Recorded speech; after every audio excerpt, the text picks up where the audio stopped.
Nuestro tema de hoy es cómo desarrollar una mente cristiana o su mente sí importa. No sé si conocen una historia que me gusta mucho sobre dos señoras que estaban charlando muy amablemente en el supermercado, que es algo que las señoras normalmente hacen. Y una le dice a la otra, ¿qué es lo que te pasa? Te veo muy preocupada. Lo estoy, dice la otra, no hago sino pensar en la situación del mundo. Bueno, dice la otra, tómate las cosas más filosóficamente. Deja de pensar. Bueno, creo que ustedes están de acuerdo conmigo en que esta es una idea agradable. Que la forma de ser menos, o mejor, más filosófico es pensando menos. Estas dos señoras estaban reflejando el estado moderno del antiintelectualismo. Uno podría decir que el mundo moderno ha dado a luz a las gemelas que se llaman falta de reflexión y falta de sentido. Y contra estas gemelas tenemos las Escrituras, y en especial 1 Corintios capítulo 14, versículo 20, que sorprendentemente comienza con esas mismas palabras, dejen de pensar, pero continúa, dejen de pensar como niños. Y Pablo distingue dos esferas diferentes y dice que en cuanto al mal uno debe ser tan inocente y tan ignorante como lo es un niño. Pero en el área del pensamiento hay que crecer y madurar. Y de ello no hay duda. Pero obviamente la pregunta que está en nuestra cabeza es ¿por qué? ¿Por qué debemos usar nuestras mentes?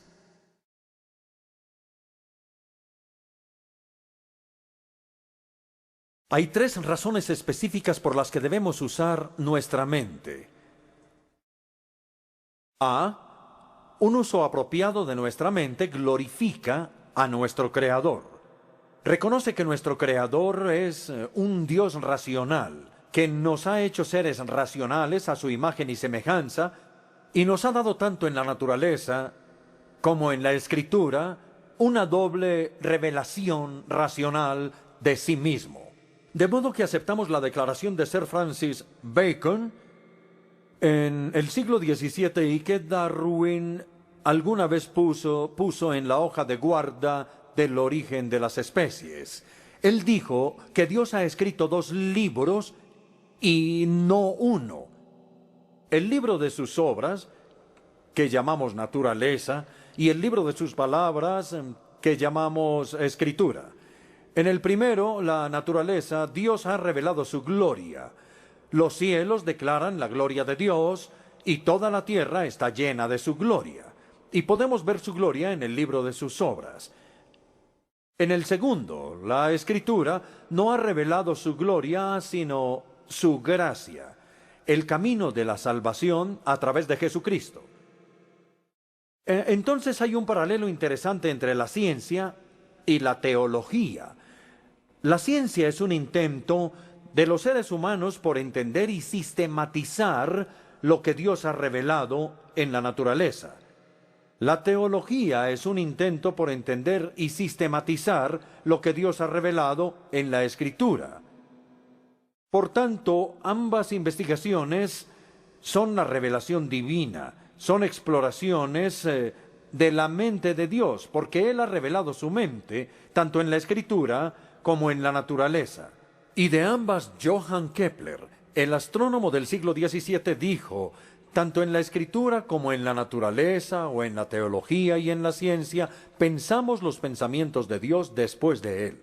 El estudio de la Biblia y el estudio de la naturaleza siempre van juntos.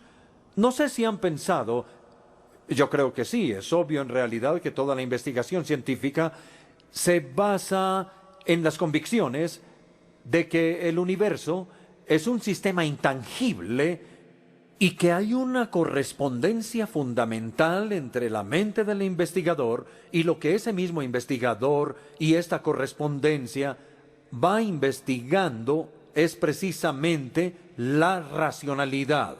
El gran Albert Einstein una vez dijo: lo único comprensible del universo es que es comprensible.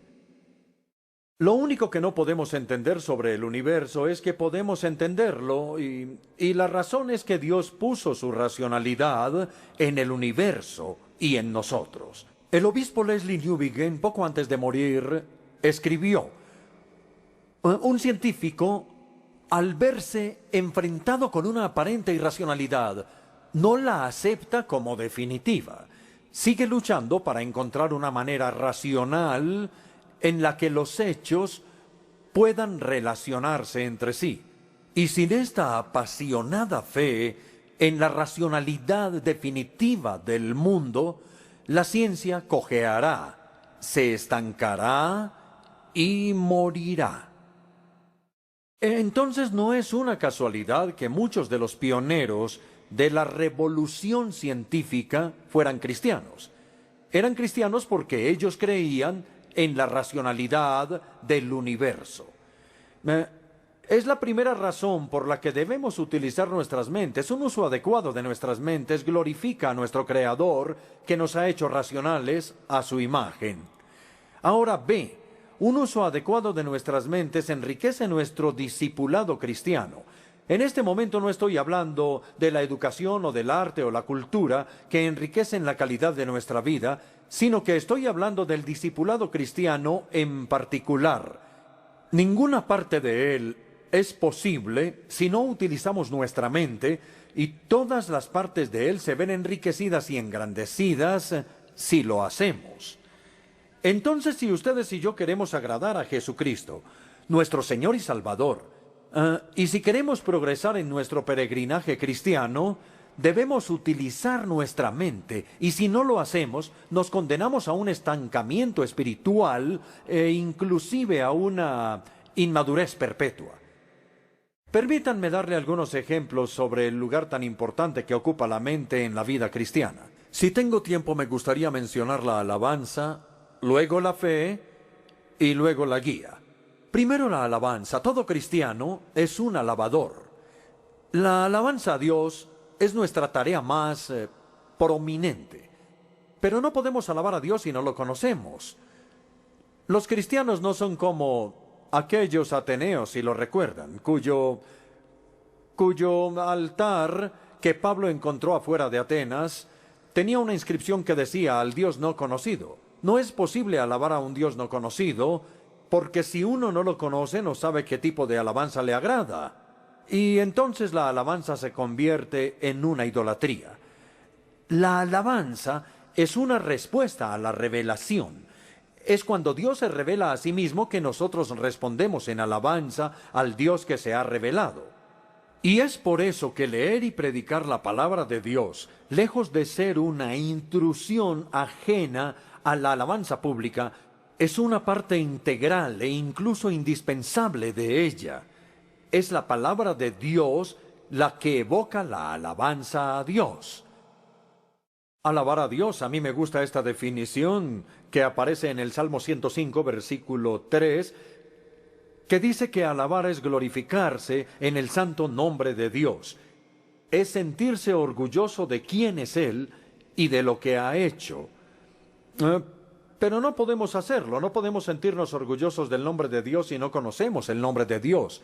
Hay que disentir de aquel alabador que dijo que cuando iba a la alabanza pública sentía como si se desatornillara la cabeza y la pusiera debajo de la silla, porque decía que en la alabanza no necesitaba nada que estuviera por encima del cuello. En otras palabras, él pensaba que la alabanza era como sentir mariposas en el estómago. No me malinterpreten, claro que hay un lugar para las emociones en la alabanza.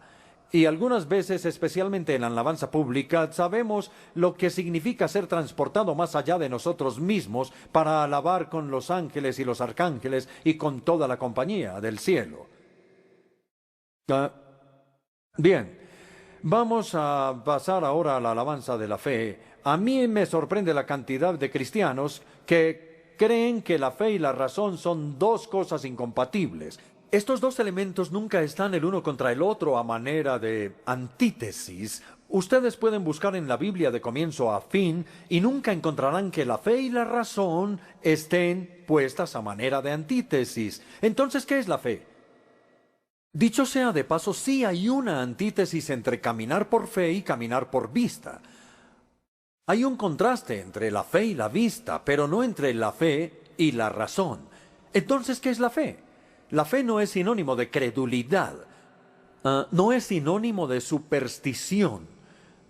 No es lo que ese crítico contra todo lo sobrenatural en Estados Unidos, llamado H.L. Mencken, llamó una creencia ilógica en la ocurrencia de lo improbable. Bueno, es divertido, es hasta inteligente si quieren, pero no es exacto. Ese no es el significado de la fe. La fe es una confianza racional. El Salmo 9, versículo 10, dice: en ti confían los que conocen tu nombre. Pero ellos confían porque conocen. Es la razón la que está en la base de la fe. De modo que mientras más reflexionamos sobre Dios, sobre su naturaleza, sobre su pacto, sobre sus promesas, más fe tenemos, porque nos damos cuenta de que Él sí es confiable. Confiamos en Él porque es confiable. Bien, ya hablamos del lugar que tiene la razón en la fe y en la alabanza. Ahora vamos a la guía en tercer lugar. Todos nosotros queremos recibir la guía de Dios. Queremos descubrir la voluntad de Dios para nuestras vidas. Pero muchísimas personas miran la guía de Dios como una alternativa conveniente para no pensar. Es un dispositivo para evitarnos la molestia de pensar. De modo que ellos ven la mente como una pantalla de televisión y esperan que Dios ponga en esa pantalla las respuestas a sus preguntas y las soluciones a sus problemas. Ahora bien, Dios es libre de hacer eso si Él decide hacerlo, pero la forma normal como Dios guía es a través de los procesos mentales que Él ha creado y no a pesar de ellos.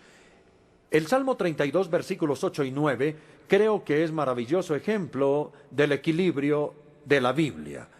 El versículo 8 contiene una promesa triple que hace Dios. Yo te instruiré. Yo te mostraré el camino que debes seguir. Yo te daré consejos y velaré por ti. 3 veces Dios dice que nos va a guiar. Pero luego en el versículo 9 aparece una prohibición a la promesa. No seas como el mulo o el caballo, que no tienen discernimiento y cuyo brío hay que domar con brida y freno para acercarlos a ti. En otras palabras, poniendo los versículos 8 y 9 juntos, diría algo así: yo prometo, dice Dios, que te guiaré, prometo que lo haré, pero no esperes que te guíe como guías a los caballos y a los mulos. ¿Por qué no? Pues porque no eres un caballo ni un mulo, entonces no te portes así. Es verdad que ellos tienen un cerebro rudimentario, pero no tienen discernimiento, no tienen inteligencia ni sabiduría. Tú, dice Dios, no obstante, fuiste creado a la imagen de Dios. Tú fuiste creado como un ser racional. Entonces utiliza la mente que Dios te ha dado y luego Él te guiará a través de tus procesos mentales, no como criaturas irracionales que no piensan, sino como criaturas que sí piensan. Permítanme resumir esta primera parte. En la alabanza, en la fe y en la guía, de hecho en todo aspecto del discípulo cristiano, tenemos que utilizar la mente que Dios nos ha dado. Y nuestro progreso se verá gravemente obstaculizado si no lo hacemos, pero se verá increíblemente facilitado si lo hacemos. La importancia de la mente. Hasta ahora hemos visto que un uso apropiado de la mente glorifica a Dios y nos enriquece. Ahora, en tercer lugar, fortalece nuestro testimonio evangelístico. Yo creo que una de las razones principales por las que las personas dudan en aceptar el Evangelio hoy en día no es porque lo perciban como algo falso, sino porque lo perciben como algo trivial. Ahora bien, por supuesto, está bien simplificar el Evangelio y sería muy tonto complicarlo. Pero está mal trivializarlo porque sucede que las personas creen que no es lo suficientemente importante para el mundo complicado en el que vivimos. Los apóstoles de Jesús cometieron ese error en su evangelismo. Por el contrario, ellos no temían utilizar sus mentes ni desarrollar argumentos en la evangelización. En su ministerio, la apologética y el evangelismo iban de la mano. Entonces Pablo definió su ministerio en 5 palabras. En 2 Corintios 5:11 tratamos de persuadir a todos. Pero uno no puede persuadir a las personas si no desarrolla argumentos. Persuadir es utilizar argumentos para convencer a las personas. Hay que aclarar que Pablo confiaba en el Espíritu Santo y solo el Espíritu Santo puede llevar a la gente a tener fe en Jesús. Pero el Espíritu Santo que hace eso es un espíritu de verdad. Él nos lleva a la fe en Jesús, no a pesar de la evidencia, sino por la evidencia, cuando abre nuestra mente para entenderla. Entonces me pregunto si nosotros podríamos decir de nuestro evangelismo lo que Pablo le dijo al procurador Festo. No estoy loco, excelentísimo Festo. Lo que digo es cierto y sensato. Tenemos que poder decir lo mismo de nuestro evangelismo. El mejor ejemplo, en mi opinión, se dio en Éfeso, la capital de la provincia romana de Asia. Leemos sobre esto en Hechos 19. Primero, el apóstol proclamó a Cristo en la sinagoga, pero cuando fue expulsado de ella, alquiló una segunda sala de conferencias, conocida como la Escuela de Tirano. Y se nos cuenta que por 2 años, todos los días, desde la hora 5 hasta la hora 10, eso dicen algunos manuscritos, eso sería desde las 11 de la mañana hasta las 4 de la tarde, cuando la mayoría de los efesios hacían la siesta. Durante ese periodo Pablo hablaba del Evangelio.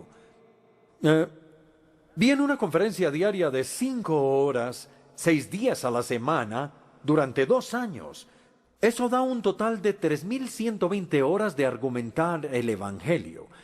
Y no me sorprende que Lucas diga en el siguiente versículo que toda Asia escuchó la palabra del Señor. Como ven, todo el mundo venía a Éfeso durante alguna época del año, quizá como diríamos actualmente, a hacer las compras de Navidad, o para visitar la famosa biblioteca, o para ir al templo de Diana. Había muchas razones para ir a Éfeso y mientras estaban allá, tenían la oportunidad de escuchar una conferencia cristiana de Pablo. Él daba 5 horas de conferencia todos los días, no solo la horita que me dan a mí esta noche, ¿verdad? No, 5 horas todos los días. No me sorprende que muchos se hayan convertido y que hayan regresado a sus ciudades como cristianos nacidos de nuevo. Esta podría ser una estratagema para el evangelismo centrado en las ciudades que deberíamos recuperar hoy. Bien, arrepintámonos del culto a la falta de reflexión. Arrepintámonos de cualquier antiintelectualismo o de cualquier pereza intelectual de la que podamos ser culpables. Es una actitud negativa y distractora. Esta actitud, insulta a Dios, B, nos empobrece y C, debilita nuestro testimonio en el mundo. Mientras que utilizar nuestra mente de una manera adecuada glorifica a Dios, nos enriquece y fortalece nuestro testimonio en el mundo.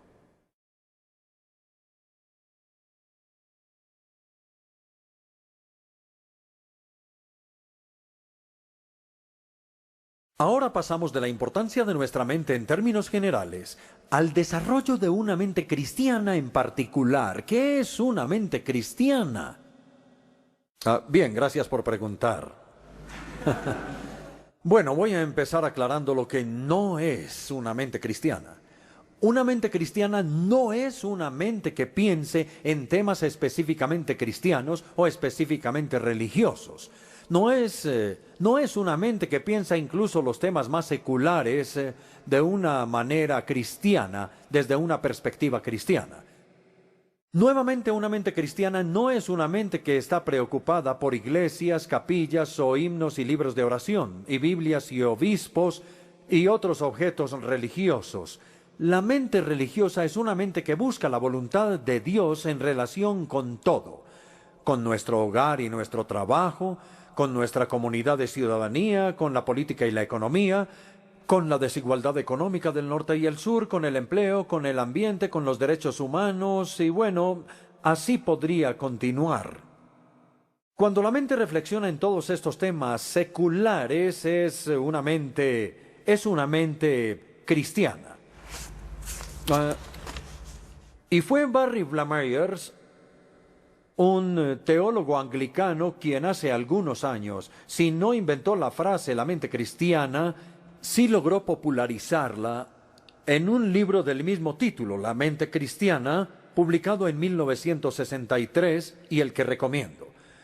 Una de las mejores maneras de entender cómo funciona la mente cristiana es verla funcionar dentro del marco de la historia bíblica. La Biblia ve la historia no tanto en términos del levantamiento y la caída de dinastías, de imperios y civilizaciones, como lo hacen los libros de historia seculares, sino más bien en términos de los 4 grandes eventos de la historia, pasados, presentes y futuros, y las 4 épocas que introducen. Es decir, 1, la creación; 2, la caída; 3, la redención; y 4, la consumación. Cuando Cristo regrese, vamos a mirarlos. A, la creación. Algo fundamental para la mente cristiana es la convicción de que Dios hizo todo de la nada. Así es, Dios hizo el todo de la nada. Es decir, cuando Él empezó el proceso creativo, nada existía aparte de Él. Solo Dios es eterno. Además, sin importar cuál fue el molde de la creación, todavía se puede debatir mucho sobre eso. El clímax del proceso creativo fueron el hombre y la mujer creados a la imagen de Dios. Al ser humano se le dio la mayordomía sobre el ambiente, se le dotó con facultades racionales, morales, sociales y espirituales que lo distinguen de los animales, y sobre todo fue creado para tener relaciones, fue creado para el amor. Encontramos nuestra plenitud en Dios, en los unos con los otros y en nuestro trabajo, y Dios dijo que todo lo que Él había creado era bueno. Punto. A, la caída. B, discúlpenme, la creación. A, B, la caída. Adán y Eva, que fueron creados para tener una comunión de amor con Dios, escucharon las mentiras de Satanás en vez de escuchar la verdad de Dios y se rebelaron contra su autoridad. Y en consecuencia todas las relaciones se torcieron. La relación entre ellos dos, se culparon el uno al otro. La relación con la buena tierra, que fue maldecida por ellos mismos. Y la relación sobre todo con Dios, quien los expulsó del jardín del Edén. Entonces la tragedia suprema de la condición humana actual es que los seres humanos creados por Dios, a semejanza de Dios y para Dios, no debieron haber intentado vivir sus vidas sin Dios. Y todo nuestro sentido de alienación, desorientación y de soledad se debe a esta ruptura de nuestras relaciones por causa del pecado. Y ahora pasamos de la creación y la caída al punto C, la redención. Dios habría podido de una manera justa sencillamente abandonar o destruir a la raza humana, pero en vez de eso, y con el gran amor con que nos amó, planeó nuestra redención. Prometió que la simiente de la mujer aplastaría la simiente de la serpiente. Él llamó a Abraham y le prometió que a través de su descendencia todas las familias de la tierra serían bendecidas. Y en el Antiguo Testamento es donde se dan esas tremendas promesas fundamentales, tremendas fundamentales. En la plenitud de los tiempos, Cristo vino. La simiente de la mujer, la simiente de Abraham, la simiente de David. Él vivió una vida perfecta de amor. No cometió ningún pecado porque tuviera que hacerse una expiación, pero en la cruz llevó nuestro pecado y murió nuestra muerte. Luego Dios lo levantó y lo exaltó para vindicar su obra redentora. Y desde entonces, amigos, ha sido posible para los seres humanos como nosotros experimentar un nuevo nacimiento, una nueva creación. porque si alguno está en Cristo, es una nueva creación. Lo que nos lleva al punto de la creación, la caída, la redención y la consumación, o si lo prefieren, la perfección al final. El reino de Dios ya ha irrumpido en la historia de la humanidad, pero todavía no ha venido en su totalidad. Hasta ahora, ustedes y yo solamente hemos probado los poderes de la era venidera, pero la celebración sigue en el futuro. Jesucristo va a volver con gran poder, en gloria y en magnificencia, para crear un nuevo cielo y una nueva tierra, y consumar todas las cosas. Mientras tanto, estamos viviendo en tiempos intermedios, entre el tiempo del reino que ya vino y el reino que va a venir, entre el reino inaugurado y el reino consumado, entre el ya es, lo que Dios ha hecho a través de Cristo en su primera venida, y el no todavía, mientras esperamos su segunda venida. Entonces, para resumir hasta ahora, esto es lo que se puede llamar la metanarrativa cristiana. Y se puede llamar metanarrativa porque su marco, que el mismo Dios nos ha dado, cubre toda la historia. Consiste en 4 eventos o 4 épocas. La primera es la creación, que es lo bueno. La segunda es la caída, que es lo malo. La tercera es la redención, que es lo nuevo. Y la cuarta es la consumación, que es lo perfecto.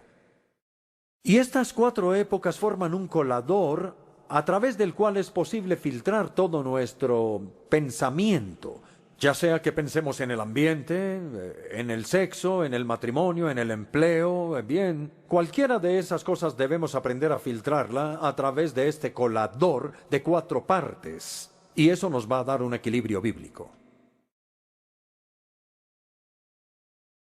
Llegamos ahora a una sección que se llama Fundamentos del Pensamiento Cristiano.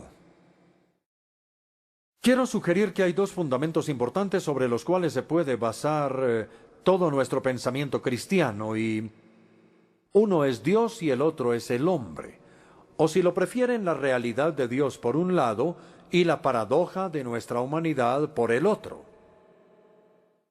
Y vamos a pasar un tiempo investigando estos 2. La realidad de Dios.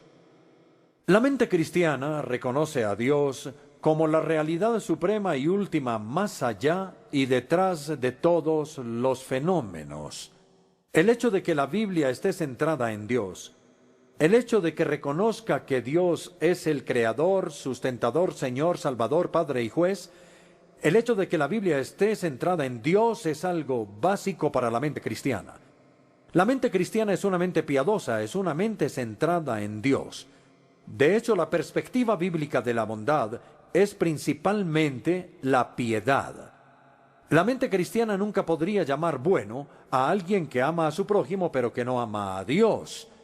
El amor a Dios es el primer y supremo mandamiento, por eso la mente cristiana es una mente piadosa. Después de haber aclarado esto, debemos extraer 2 corolarios. El primero es el significado de la sabiduría y el segundo es la prominencia de la humildad. Primero, el significado de la sabiduría. A todos nos gusta que la gente piense que somos sabios. Si yo me acercara a ustedes esta noche después de la conferencia y les dijera que ustedes son personas muy sabias, creo que ustedes se sentirían halagados y no insultados, ¿verdad? La sabiduría es un tema prominente de la Biblia. Además de la ley y los profetas, en el Antiguo Testamento hay una sección llamada literatura de sabiduría. Hay 5 libros de sabiduría: Job, Salmos, Proverbios, Eclesiastés y Cantar de los Cantares. Es posible que conozcan los versos burlescos que dicen que el rey David y el rey Salomón vivieron muchas vidas, con muchas concubinas y muchas esposas, pero que cuando les llegó la vejez, con muchas náuseas, el rey Salomón escribió los Proverbios y el rey David escribió los Salmos. Bueno, no creo que eso sea muy exacto, pero es divertido. Entonces los libros de sabiduría tratan de lo que usted y yo llamamos el significado. ¿Qué significa ser un ser humano? Y cómo el sufrimiento y el mal y la injusticia y el amor encajan dentro del significado de la humanidad. Tomemos Eclesiastés como un buen ejemplo. Su enseñanza más conocida es el refrán pesimista, vanidad de vanidades. Todo es vanidad. O como lo traduce de manera excelente la Nueva Versión Internacional, lo más absurdo, de todo lo absurdo. Lo que Eclesiastés hace es demostrar la futilidad de nuestra vida, si ésta queda atrapada exclusivamente dentro del tiempo y del espacio, e ignora la realidad de Dios. Si la realidad se restringe al tiempo, el corto período de la vida, con toda su injusticia y dolor, que empieza con el nacimiento y termina con los animales, con la muerte, eso es todo lo que hay entonces, lo más absurdo, de todo lo absurdo. Y nuevamente, si la realidad se restringe al espacio, a la experiencia de la humanidad debajo del sol, que es la frase que se utiliza en Eclesiastés, sin una referencia de lo que hay más allá del sol, entonces todo es fútil y es cazar el viento. Solamente Dios puede darle un significado a la vida porque solamente Él puede proveer las dimensiones que faltan. Dios le agrega eternidad al tiempo y Dios le agrega trascendencia al espacio. Y por eso es que el temor al Señor es el comienzo de la sabiduría. Job 28:28. La sabiduría empieza reconociendo la realidad de Dios. De ahí la gran tragedia del vacío espiritual en las vidas de tantas personas de hoy y la hostilidad de la mente cristiana al secularismo que niega la realidad de Dios. No sé si ustedes han oído hablar de Theodore Roszak. Él vino de Europa Central, se instaló en Estados Unidos, creo que probablemente ya murió, pero él se volvió muy conocido en la década de los 70, con un libro que se llama Donde termina la desolación, cuyo subtítulo es La política y la trascendencia en una sociedad postindustrial. Esta es una exposición del materialismo y del vacío del materialismo. Theodore Roszak lamenta lo que él llama la cocolonización del mundo. Es una frase estupenda. Sufrimos lo que dice él de una claustrofobia psíquica dentro de la perspectiva científica del mundo en la que el espíritu humano no puede respirar. Él ataca a la ciencia, aunque yo creo que él se refiere a la pseudociencia. Lo digo por su ataque reduccionista a la vida humana. La ciencia, dice, tiene un espíritu que ridiculiza. Es arrogante al afirmar que puede explicarlo todo. Deshace el misterio, entonces, cuando los instrumentos científicos examinan algo, se deshacen todos los misterios. Pero Roszak continúa, lo que la ciencia puede medir es solo una pequeña parte de lo que los humanos pueden conocer. Y este mundo materialista de una ciencia objetiva no es bastante espaciosa para nosotros. Y luego dijo una frase sorprendente para ser un no cristiano: sin trascendencia, la persona se marchita. Eso en cuanto al significado de la sabiduría. Y el primer corolario. Ahora el segundo corolario de la realidad de Dios, que es la preeminencia de la humildad. Como la mente cristiana es una mente piadosa, exalta la virtud de la humildad. La mente cristiana es una mente humilde, porque debido al hecho de que la Biblia está centrada en Dios, nada es más obsceno que el orgullo, y nada es más atractivo o hermoso que la humildad. Tomemos un ejemplo del Antiguo Testamento, que sería Nabucodonosor, el emperador de Babilonia. Se ufanaba como un pavo real por la terraza de su palacio. En una ocasión, mientras él tenía un soliloquio, se decía entonces: miren la gran Babilonia, que he construido con mi gran poder y para mi propia honra. Si ven, él se adjudicaba el reino, el poder y la gloria para sí mismo. Es una exacta antítesis de la doxología que Jesús nos dio. No es de sorprender entonces que cuando la palabra todavía estaba en sus labios, el juicio de Dios cayera sobre él. Se le quitó su reino y fue expulsado de su palacio. Vivió con los animales y comió como ellos.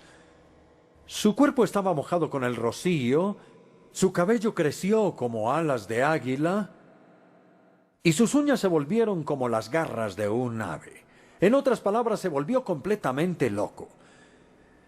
Y sólo cuando reconoció que el Dios Altísimo es el que gobierna en los reinos de los hombres, sólo cuando levantó sus ojos en alabanza humilde a Dios, sólo entonces se le restauraron simultáneamente su cordura y su reino, porque el orgullo y la locura van de la mano, así como la humildad y la razón. Pasemos ahora al Nuevo Testamento, específicamente al ejemplo y la enseñanza de Jesús. Aunque Jesús, o el Hijo de Dios, el Hijo eterno, compartía la misma esencia de Dios, no consideró el ser igual a Dios como algo que él podía disfrutar de manera egoísta, no. Él se vació de su gloria, tomó la forma de siervo, se humilló para ser un siervo y fue obediente hasta la muerte, incluso muerte de cruz. Por lo tanto, Dios lo ha exaltado porque se humilló a sí mismo. Y luego varias veces en el ministerio público de Jesús tomó a un niño y les dijo a los discípulos: si ustedes quieren ser grandes, deben humillarse exactamente como un niño. Amigos, yo creo que en algún punto la mente cristiana entre en una confrontación de manera más valiente con la mente secular que durante su insistencia en la humildad. La sabiduría del mundo desprecia la humildad. Incluso las religiones étnicas no la elogian de manera especial. La cultura occidental ha aceptado más de lo que se da cuenta la poderosa filosofía de aquel filósofo alemán Nietzsche, Federico Nietzsche.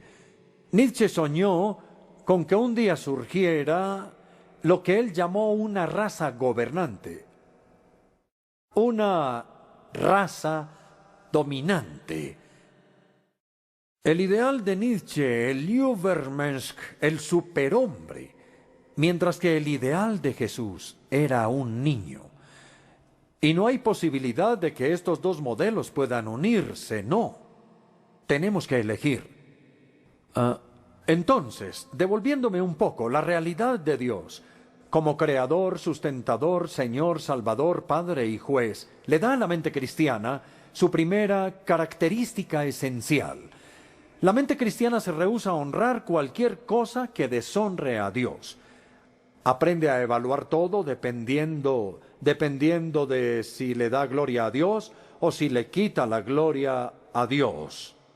La sabiduría es el temor a Dios y la humildad es la preeminente virtud. Así que es ese el primer fundamento de la mente cristiana, la realidad de Dios. Ahora vamos al segundo fundamento del pensamiento cristiano, que es la paradoja de nuestra humildad. En respuesta a su propia pregunta sobre qué es el hombre, es decir, qué significa ser un ser humano, la Biblia afirma tanto la creación como la caída, tanto la gloria como la vergüenza de nuestra condición humana. Tanto nuestra dignidad única como criaturas hechas a la imagen de Dios, como nuestra perversión única como pecadores bajo el juicio de Dios. Por tanto, la crítica cristiana de la filosofía o ideología moderna es que o es muy inocente en su optimismo o muy negativa en su pesimismo sobre la condición humana. Solamente la Biblia mantiene el equilibrio entre esos dos extremos. Veamos a los humanistas. Los humanistas tienden a ser muy optimistas. Es verdad, dicen que el hombre no es nada más que el producto de las fuerzas evolutivas ciegas, pero en verdad tienen una confianza sin límites en el potencial de la evolución futura de la raza humana. Un día, dicen los humanistas, podremos controlar nuestro propio destino. Pero no, los cristianos piensan que eso es muy optimista. El humanismo no toma en cuenta ese giro del egoísmo que los teólogos llaman el pecado original y que frustra los planes de los reformadores sociales. Los humanistas son muy optimistas. Los existencialistas se van al otro extremo y son muy pesimistas. Ellos llegan incluso a la desesperanza. Como no hay Dios, dicen, entonces no hay valores y nada tiene significado. Todo es absurdo. Mark Twain, el gran ingenioso estadounidense, una vez dijo, si el hombre pudiera cruzarse con el gato, mejoraría el hombre y se deterioraría el gato. Eso ya es demasiado pesimista sobre la condición humana, ¿verdad? No toma en cuenta el amor, la alegría, el heroísmo y el autosacrificio que han adornado a la historia de la humanidad desde el comienzo. Entonces, contra el humanismo y el existencialismo están los cristianos bíblicos que evitan ambos extremos, el optimismo humanista y el pesimismo existencialista. Lo que necesitamos, dicen, no es ni el fácil optimismo del humanismo, ni el oscuro pesimismo de los cínicos, sino el realismo radical de la Biblia. Porque de acuerdo con la Biblia, los seres humanos somos creados a la imagen de Dios. La imagen ha sido distorsionada, pero no ha sido destruida, y han caído con ese giro de egoísmo del cual ya hemos hablado. Los seres humanos en realidad somos una extraña y trágica paradoja que yo creo que reconocemos en nosotros mismos, así como en otras personas. Somos capaces de la nobleza más sublime y de la crueldad más baja. Puede que en un momento nos comportemos como Dios, a cuya imagen fuimos creados, pero al siguiente momento somos como bestias a las que se suponía debíamos ser muy distintos. Podemos pensar, elegir, crear, amar, alabar, pero también podemos codiciar, pelear, odiar, matar y tomar venganza. Los seres humanos somos los inventores de los hospitales para cuidar a los enfermos, de las universidades para adquirir sabiduría y de las iglesias para alabar a Dios. Nosotros inventamos eso. Pero también inventamos las cámaras de tortura, los campos de concentración y los arsenales nucleares. Extraña y desconcertante paradoja. Entonces, mientras nuestra mente cristiana reflexiona sobre estas cosas, reconocemos que somos nobles y viles, sabios y necios, morales e inmorales, a la imagen de Dios y bestiales.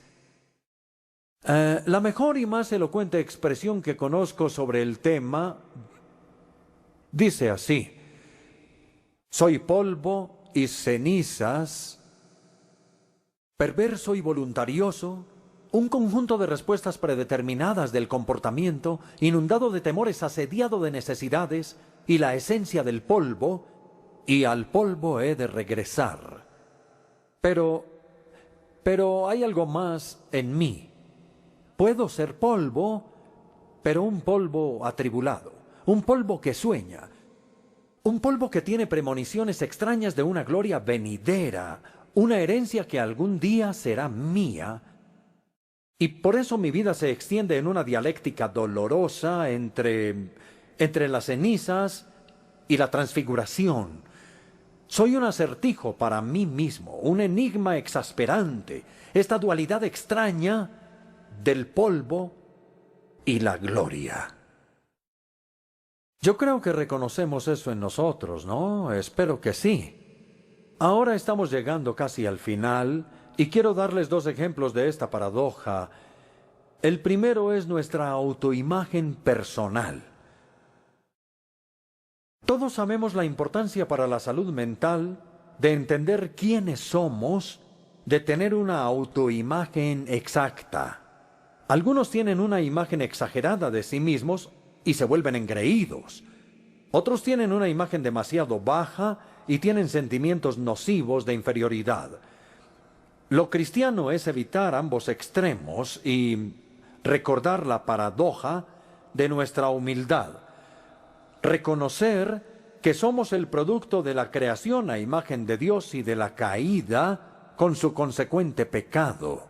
Debemos afirmar una verdadera imagen de lo que somos en lo que es la creación y negar la falsa imagen de lo que somos por la caída, voluntariosos, egocéntricos, agresivos y el resto. Así que si queremos desarrollar una autoimagen equilibrada, debemos recordar la creación y la caída, la dignidad y la perversión, la gloria y la vergüenza. ¿Sí ven lo equilibrada que es la Biblia en este asunto? El segundo ejemplo es de la política, específicamente el proceso democrático. La democracia es la forma más segura de gobierno que se ha inventado, y los cristianos dirán que la razón de esto es que refleja la paradoja de la humildad. Por un lado, la democracia toma la creación en serio, nuestra dignidad. Se rehúsa a gobernar sin nuestra autorización, nos da una parte en el proceso de la toma de decisiones, nos trata como adultos responsables porque reconoce nuestra dignidad como seres humanos. Pero por otro lado también se toma en serio la caída, la perversión, que somos pecadores bajo el juicio de Dios. Se rehúsa a concentrar el poder en las manos de unos pocos porque sabe que eso no es seguro y descentraliza el poder. La esencia de la democracia es descentralizar el poder, y descentralizar el poder protege a los gobernantes contra su propia locura.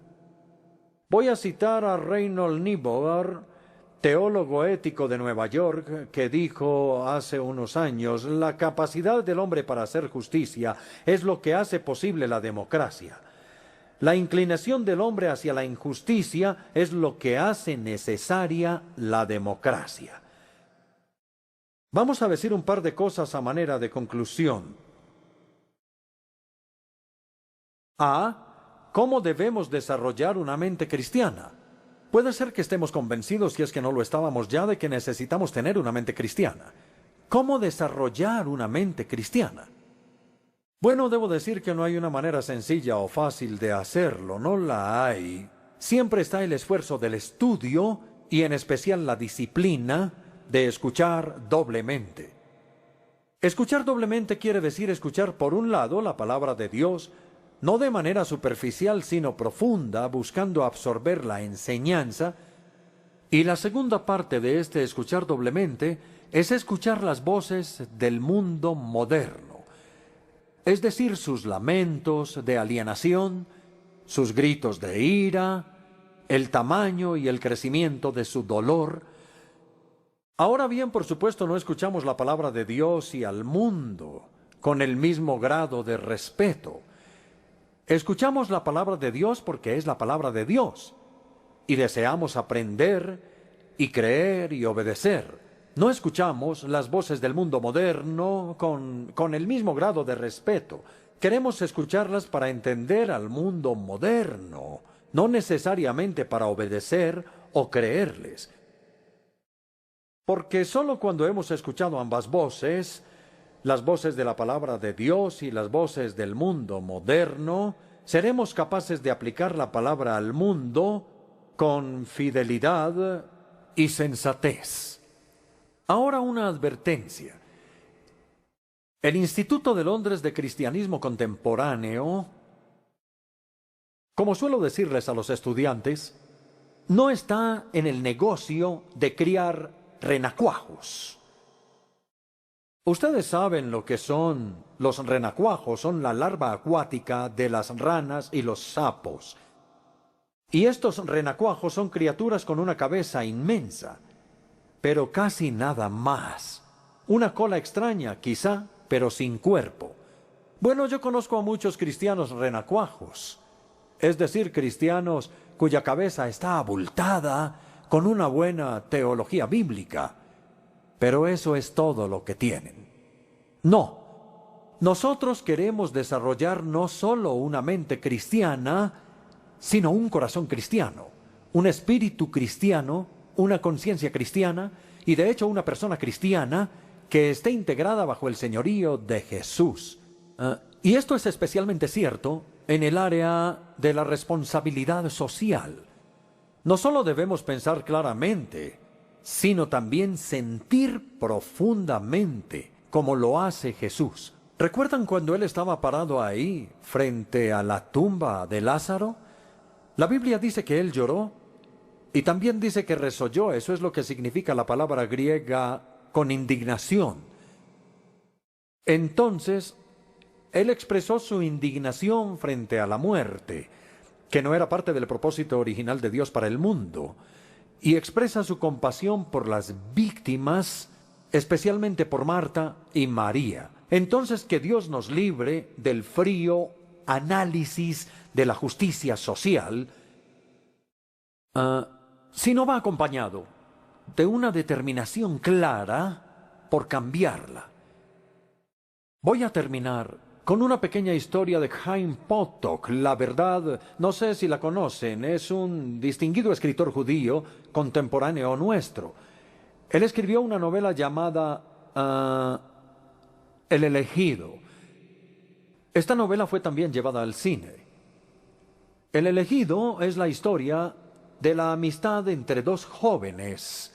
Uno de ellos, Dani, es el hijo de un rabino judío. Y Saunders, el rabino, nos sorprende porque él nunca le habla a su hijo Dani, sino solo cuando le enseña el Talmud. Aparte de eso, entre él y su hijo no hay sino un extraño silencio. Y no es sino hasta el final de la película y del libro cuando el misterio se explica. El rabino Saunders dice que Dios lo bendijo con un hijo brillante, un joven con una joya como mente. Y cuando Dani solo tenía 4 años, su padre lo había visto leer un libro y sintió temor, porque él se lo devoró. El libro. Es decir, uno pensaría que él estaba orgulloso de que su hijo devorara un libro a la edad de 4 años. Pero el problema era que se trataba de un libro sobre los sufrimientos de los judíos, y Dani no mostraba sentimientos por los sufrimientos, sino que disfrutaba el libro. No había alma en su hijo de 4 años, era solo su mente. Eran una mente y un cuerpo, pero sin alma. Entonces el rabino Saunders le dijo a Dios: ¿qué me has hecho? ¿Necesito acaso una mente como esta para mi hijo? ¿Necesito un corazón para mi hijo? ¿Necesito un alma para mi hijo? Compasión, rectitud, misericordia, fortaleza para sufrir, para el dolor. Eso es lo que quiero para mi hijo, no una mente sin alma. Entonces, el rabino Saunders siguió una antigua tradición jasídica y crió a su hijo en silencio. Pero luego dijo: en el silencio que había entre nosotros, Dani empezó a escuchar al mundo llorar. Y en la última escena de reconciliación entre el padre y el hijo, el rabino Saunders dice que Dani tuvo que aprender, a través de la sabiduría y del dolor del silencio, que una mente sin un corazón no es nada. Que Dios nos dé a ambos mente cristiana para pensar y corazón cristiano para sentir.